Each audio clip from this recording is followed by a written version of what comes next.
Salam alaikum, j'espère que vous allez bien. Bienvenue dans la chaîne éducative pour améliorer mon français. Aujourd'hui, je vais vous présenter une nouvelle leçon de communication. Ça sera notre vidéo numéro 83.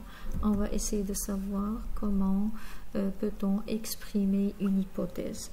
Pour les objectifs de la leçon d'aujourd'hui, ils sont les suivants.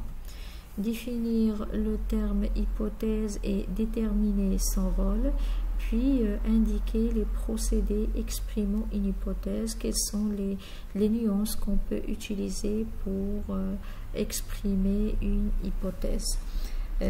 Pour définir une hypothèse, on va dire que c'est une proposition ou bien une supposition que l'on avance pour expliquer un phénomène ou une situation, mais qui n'a pas encore été vérifié ou prouvé. Autrement dit, une hypothèse, c'est une idée ou une suggestion que l'on propose pour expliquer quelque chose et que l'on va tester pour voir si jamais elle est vraie ou bien fausse. C'est une sorte de devinette que l'on vérifie ensuite par des expériences ou bien des observations.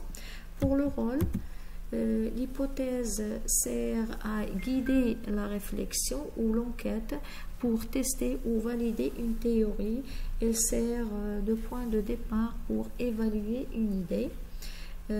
Donc, pour exprimer une hypothèse, on peut utiliser des structures avec la conjonction de conditions si.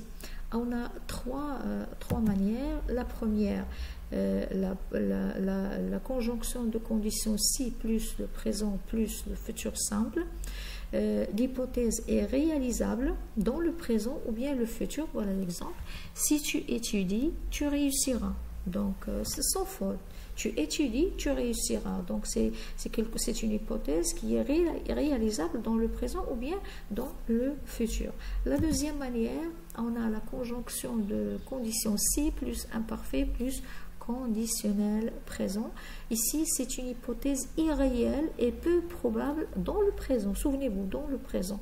Donc, l'exemple, si j'avais du temps, je voyagerais. Je n'ai pas voyagé parce que je n'avais pas de temps, mais je parle du fait que je n'avais pas du temps. Hein?